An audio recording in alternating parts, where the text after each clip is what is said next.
Welcome to Regulate and Rewire, an anxiety and depression podcast where we discuss the things I wish someone would have taught me earlier in my healing journey. I'm your host, Amanda Armstrong, and I'll be sharing my steps, my missteps, client experiences, and tangible research-based tools to help you regulate your nervous system, rewire your mind, and reclaim your life. Thanks for being here. Now let's dive in.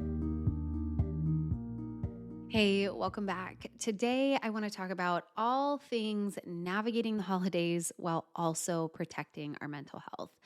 'Tis the season, we're heading into them, and while the holidays can be an incredible time for connection and celebration, it can also be a time of increased anxiety or isolation, stress, overwhelm, emotional challenges for a variety of different reasons. Some of the things that our clients have shared with us that feel triggering or stressful for them over the holiday season are things like family dynamics and old patterns, endless to-do lists, financial pressures from gift giving or traveling, grief or missing loved ones, diet or alcohol-related pressures.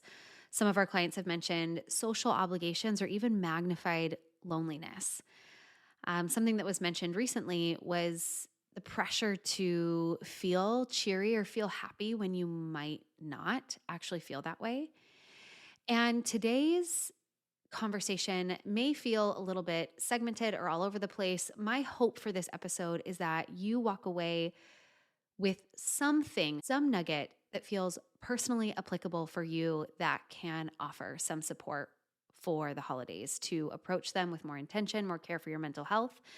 But to help you navigate this episode, here's just a quick agenda for what we're going to cover. I will start by offering just some general context around various contributing factors that make holidays stressful. I'm then going to offer some practical tips for staying regulated through the holidays. Part of that will also include a couple specific regulation practices, tips, or techniques that you can use at gatherings that you can do to help yourself resource and regulate while going unnoticed in a room with potentially other people. I'm also going to talk about the role and the importance of setting boundaries. And if this is a particularly tricky thing for you to do, something that is helpful for our clients that I hope is helpful for you too is that when I talk about boundary setting, I'm also going to offer some practical boundary setting scripts for common holiday situations. So maybe grab a pen and paper if that might be helpful for you. So starting with just some general understanding of holiday stress, acknowledging why holidays can feel so intense. And what I want you to take note of is if any of these things feel particularly applicable to you, that's really helpful information that might point you towards specific tools or boundaries to focus on that will be the most supportive for you. So for example, there's often a sensory overload with the holidays.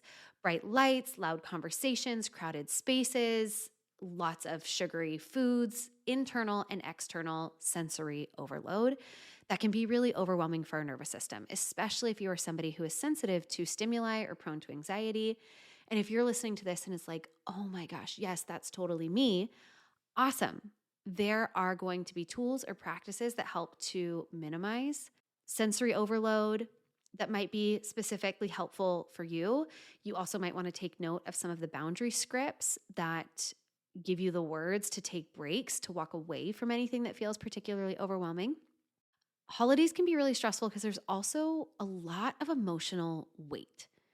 Again, this could stem from old family dynamics, unmet expectations. It could even be emotional weight around grief for the people or the experiences that we're missing. And then there's the often unspoken pressure around it feels like everything and a general increase in mental load. It could be the pressure to cook the perfect meal, host the gathering, buy a special meaningful gift, feel a certain way. There are innumerable ways that we can be left feeling like we're falling short or running out of brain power because there are 652 extra decisions to make on a consistent basis. And to help give this even more context, from a nervous system perspective, on the inside, your inside operating system doesn't know that the extra stress is brought on by holiday cheer and not a pack of saber-toothed tigers. The stress response that we experience in our body, it's a generic response. And when you are in survival mode, when you are in especially a heightened state of activation, your logical brain goes offline.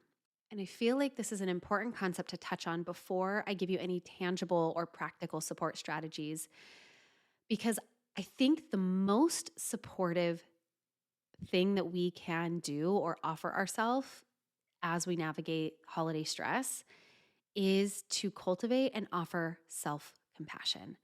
And for me, self-compassion comes the easiest by understanding what is happening in my mind-body system.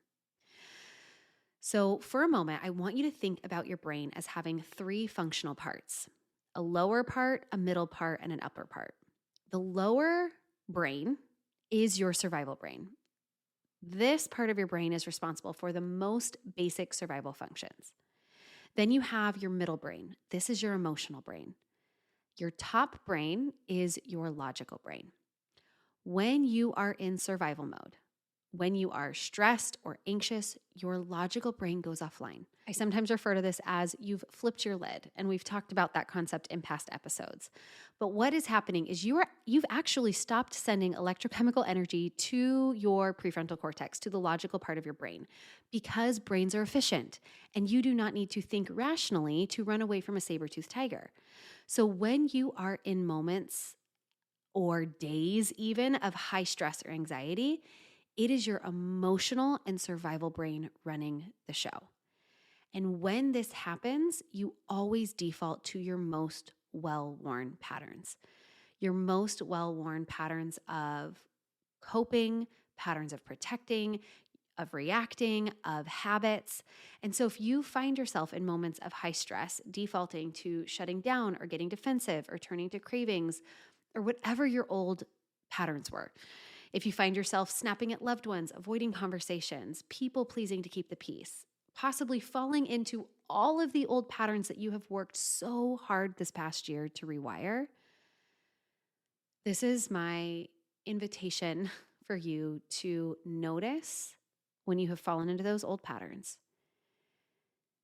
to take a beat, take a breath, and say, oh, I don't like that I did that, but it makes sense. That's my old way. This must be telling me that my logical brain isn't as online as I want or need it to be. And instead of beating yourself up for falling into that old pattern, we can pause, offer self-compassion, and use that as a moment of awareness. We can use moments of unwanted dysregulation to cue us into the reality that our needs are going unmet. We have more threat cues than safety cues. And it is our job now to tend to ourselves the best we can.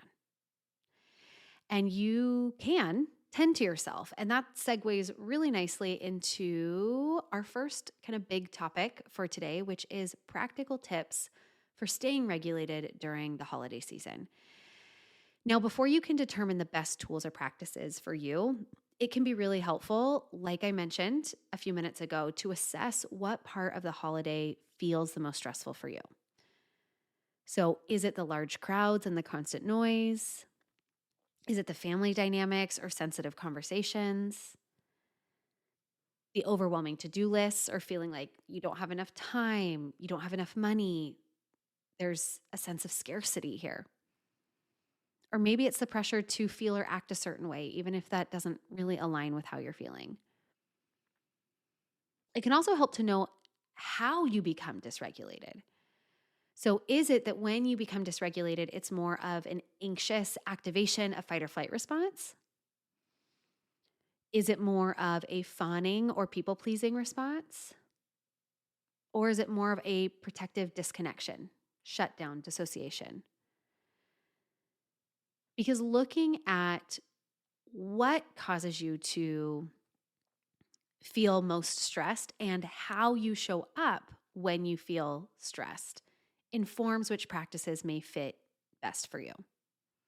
So maybe you want to take a moment now or later and just pinpoint what feels the most challenging. Okay, now let's talk about different ways to stay regulated. Here are just a laundry list of tools or reframes or things to consider and have in your back pocket as you navigate the holidays. So, number one is boundaries, and I'll get more into that in a minute. But boundaries are going to matter. It's the number one way that you take care of yourself. Second thing I want to mention is to take sensory breaks. So, if the noise or the energy of a gathering feels too intense, give yourself permission to step away. And I have scripts in the boundary part of this conversation for what you can say to people to give yourself that opening to step away. This might be go for a quick walk, sit in a quiet room, spend a few minutes in the bathroom, or even sitting in a car to ground yourself. You always have permission to take a break. The third thing I want to offer you is to set realistic expectations. Let go of the idea that holidays have to be perfect. Your financial situation is what it is right now. Your healing is where it is. Your home, your friends, your family circumstances. I think it can be really freeing to just be honest with yourself about where things are instead of feeling like every holiday season is supposed to be the best or the most magical when that might not match up with our reality here and now. The next thing I want to offer is you can create a grounding kit. So as you go to some of these events, can you bring items that help you feel more calm? Maybe this is an essential oil, a small fidget toy. It could be your headphones and a playlist of soothing music. It could be to wear clothes that you know are not going to add to your sensory overload. Can you be comfortable? What are certain things that you can wear or have with you that are grounding? The next thing here is a reminder to stick to your basics. Do your best not to let the holidays throw off your foundations. Prioritize your sleep, stay hydrated, eat nutritious foods. So much of our stress signals we don't realize come from inside of our body, from being sleep deprived, nutritionally deprived. What can we do to keep moving our bodies, feeding our bodies, resting our bodies, and fueling our bodies? Because these basic things can make a huge difference in how your body handles stress, in the capacity and the amount of resourcing you have to meet the additional stressors with. One more thing I'll offer before I talk about some of the specific tools or practices that you can use, especially in a room unnoticed, is this concept of both and. Allow space for nuance. Allow yourself to feel grief about one thing and still be having fun. Allow yourself to look forward to this thing and also be worried about an aspect of it. And this feels particularly true for me this year. This is, if you listen to a few episodes back, this is going to be my first holiday season without my dog. And he's been here with me for 12 and a half years. There's going to be grief that comes with that. Some of you know because I've talked about it on the podcast before, but we lost our second son, and his birthday falls between Thanksgiving and Christmas. And so I feel like I always kind of come out of November anticipating his birthday and then move into Christmas. It's just messy. It's messy. And it's also wonderful and beautiful and so fun with the two sons that we have, Earthside. And just let it be both and. Let it be messy. Let it not have to be one thing. You can be excited and nervous. You can be so in your grief to the point of anger and also having a blast at a particular function. You can feel alone and supported. All of it gets to just be what it is. And if we can give ourselves permission for things to be both and, I just think there's a lot of internal space that can open up. Now, what I want to offer next are tools that can go unnoticed. Things like some visual orienting drills, different breathwork practices.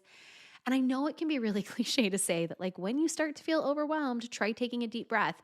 But really, if you can catch your overwhelm or your stress early enough, taking slow, deep breaths can help keep you in your parasympathetic nervous system state enough that keeps that top logical part of your brain online enough so that you can be more intentional and authentic in how you show up in situations. And the reason I specifically say if you can catch overwhelm or catch stress early enough is because I think far too often we forget that this activated, anxious fight or flight response is a mobilized response. When we are in that activated state, our system needs to move. It needs to go for a walk. It needs to discharge. It needs to stay in gentle motion. If we're really stressed and we try to take a deep, slow breath and like strong arm our nervous system into a more regulated state, there's often backlash from that. Our nervous system is like, "Ooh, hey, you're not getting the message. I'm actually going to make you more stressed." And so my hope is that by having this conversation today, you're also a little bit more tuned in. You are starting to catch yourself shifting into overwhelm or shifting into stress earlier, in which case we can use gentler regulation tools and practices. There are some other breathing practices that our clients find really helpful that I want to mention. One of those is a physiological sigh. So it is a double inhale through your nose and an extended exhale out your mouth. It sounds like this. Maybe you want to try it with me.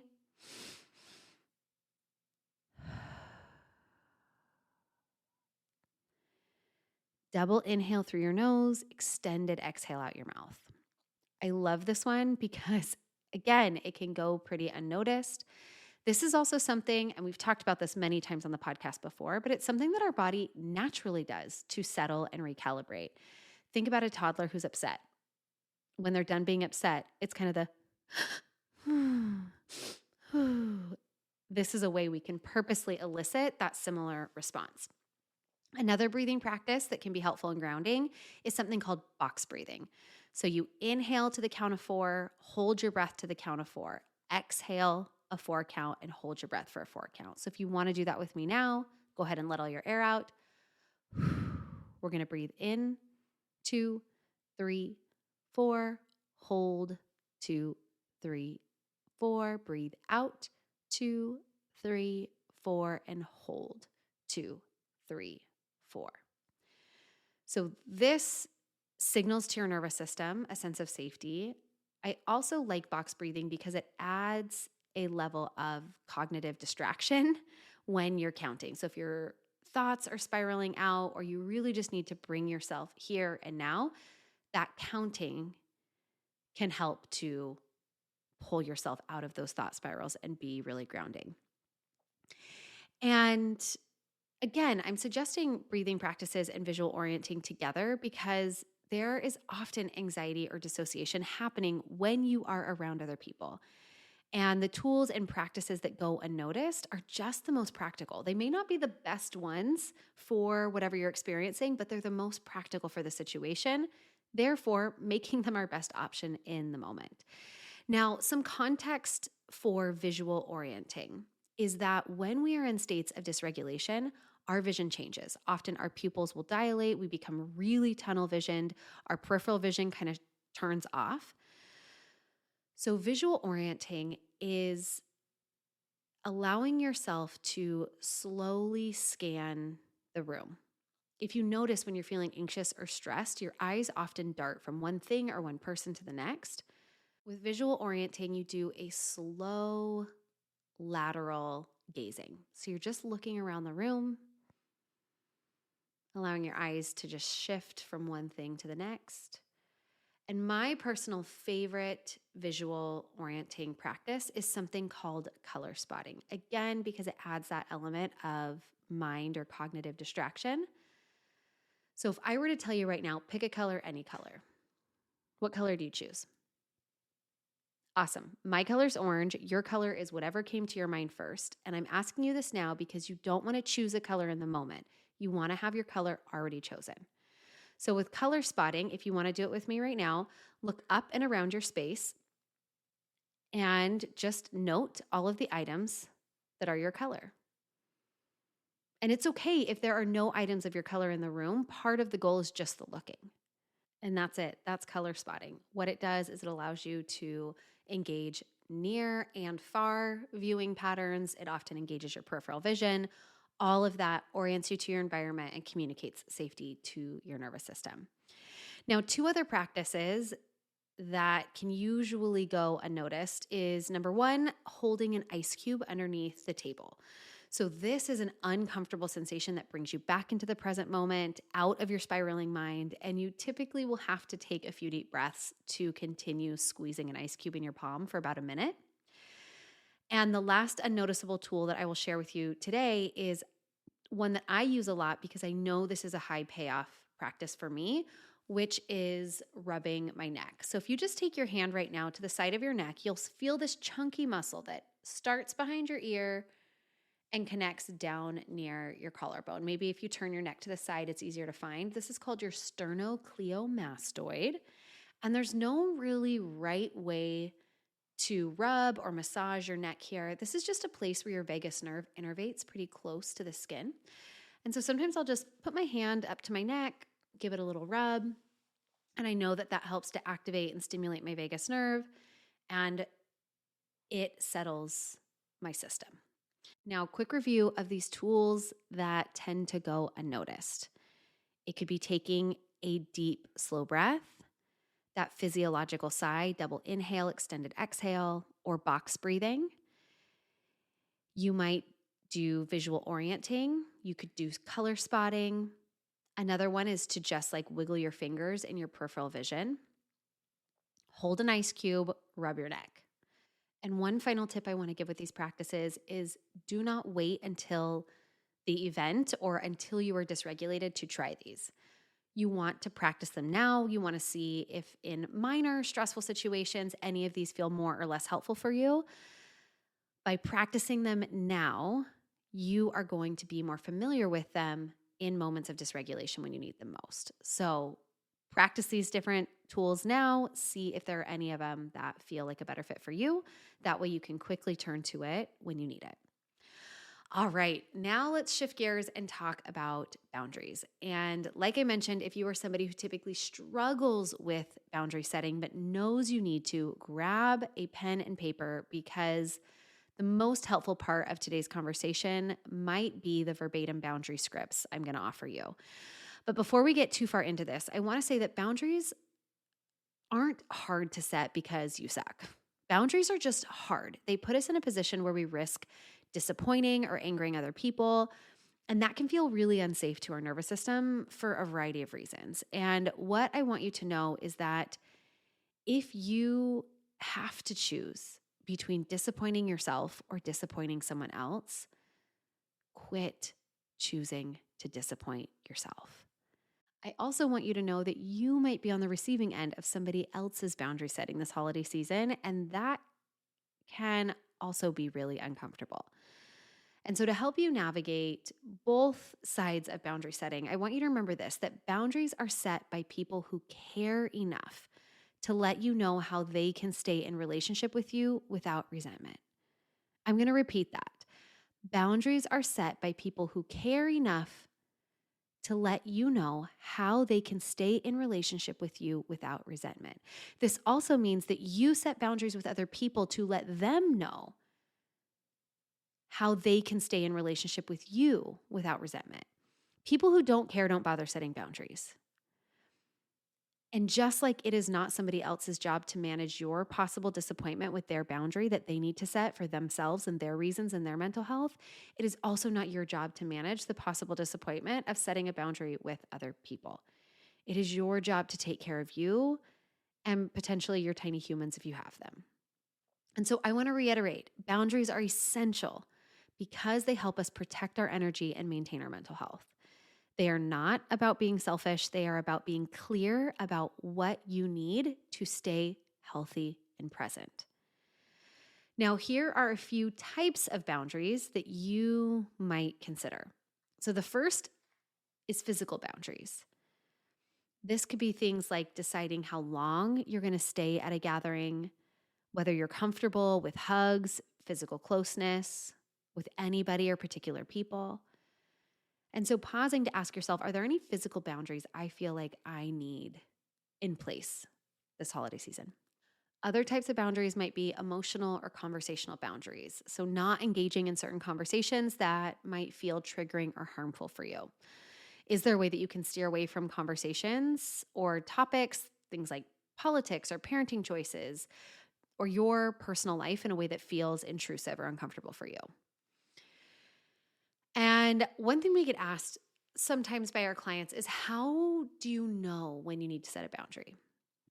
And my answer is always pay attention to your body. If you feel tense, exhausted, or resentful, either in the moment or after an interaction, this is a sign that a boundary has been crossed or needs to be set. All right, shifting into the final part of this conversation, which is me offering some practical scripts for common holiday situations. And most of these could be easily spoken or sent in a text if that feels more comfortable for you. So here is a statement for time boundaries. Quote, I would love to join you, but we can only stay until 8 p.m. That could be it. It could be we can only stay until 8 p.m. because we have other commitments to honor. But if you feel like you want to go, but you also want to have a bracket for what that looks like, I'd love to join you, but we can only stay until whatever time. This is a boundary script for when you need a break or some personal space. Quote, I need some time to recharge. I'm going to take a short walk. I'll be back in 30 minutes. This is a boundary for food or drink pressures. Quote, thank you for offering, but I'm listening to my body right now and I am comfortable with my choices. Or even more simply, thanks for offering, but I'm not interested.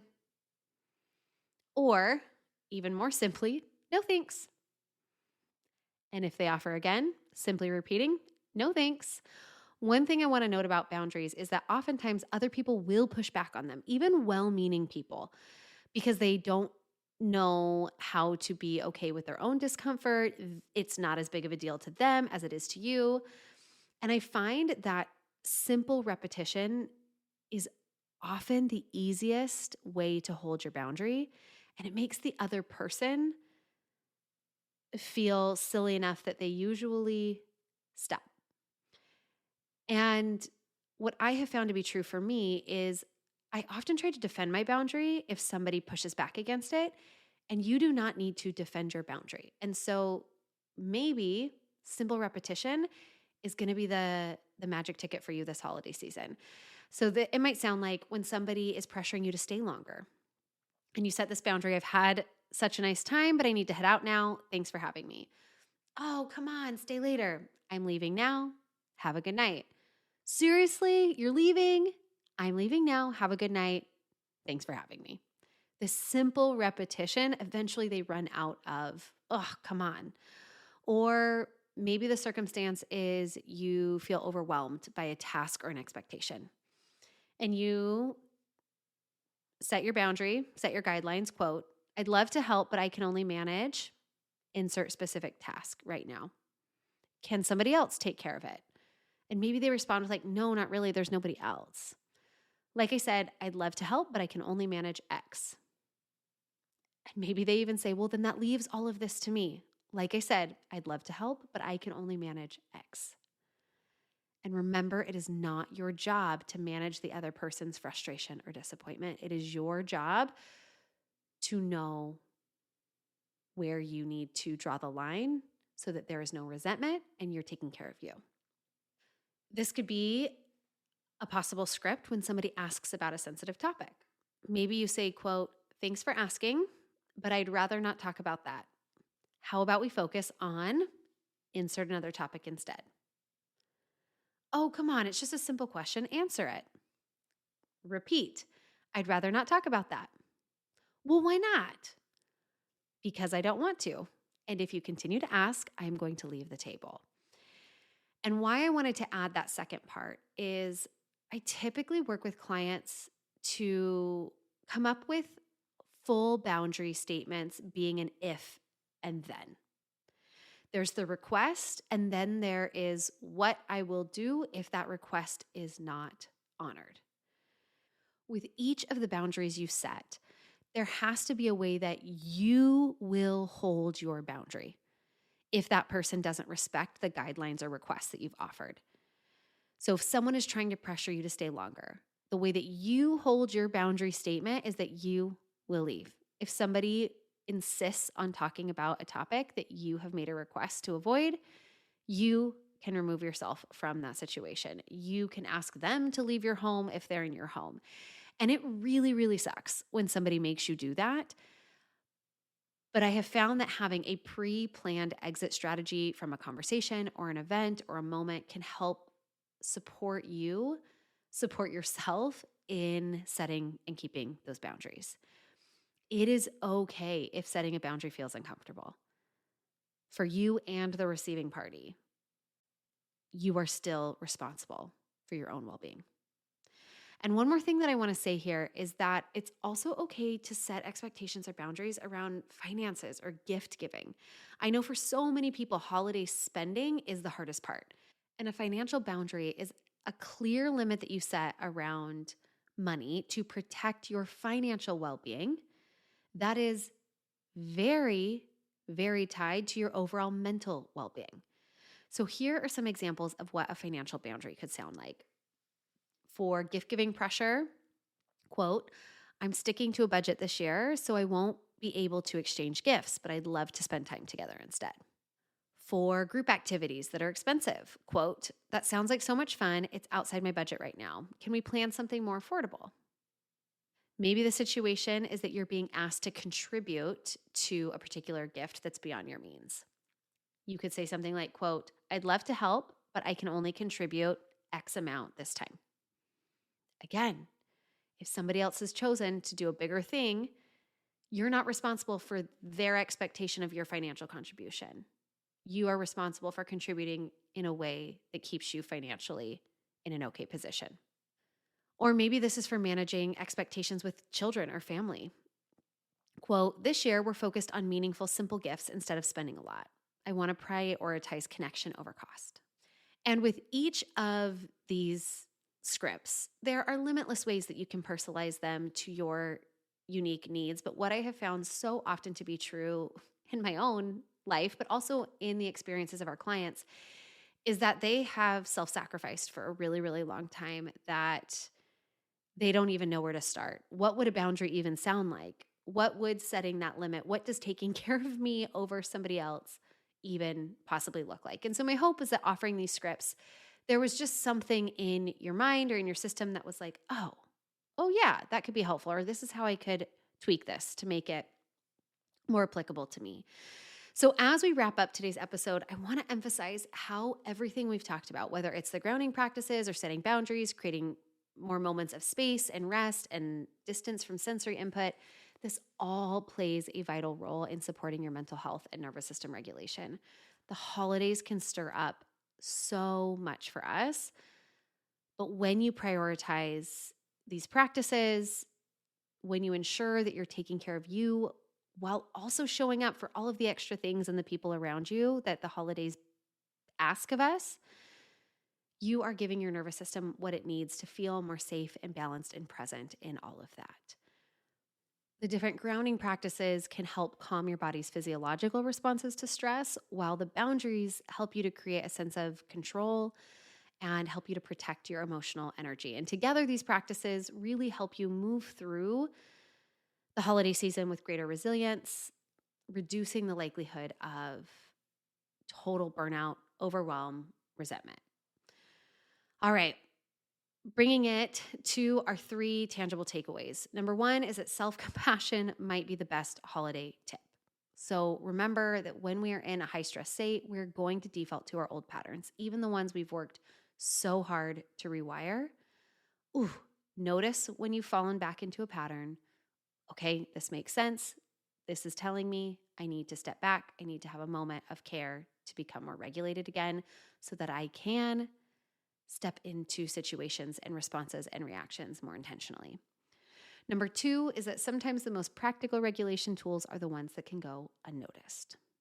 Are there any of those that feel like a good fit for you or the situations you might find yourself in this holiday season? And number 3 is that setting boundaries is how you take care of yourself. And if needed, when setting boundaries, use simple repetition to reinforce. And remember, it's not your job to manage other people's reactions to your boundaries. All right, friends, that is what I have for you today. I hope there was some nugget, something helpful that you can put in your back pocket as you navigate the holiday season. And as always, until next time, I'm sending so much hope and healing your way. Thanks for listening to another episode of the Regulate and Rewire podcast. If you enjoyed what you heard today, please subscribe and leave a 5-star review to help us get these powerful tools out to even more people who need them. And if you yourself are looking for more personalized support in applying what you've learned today, consider joining me inside Rise, my monthly mental health membership and nervous system healing space, or apply for our one-on-one anxiety and depression coaching program, Restore. I've shared a link for more information to both in the show notes. Again, thanks so much for being here, and I'll see you next time.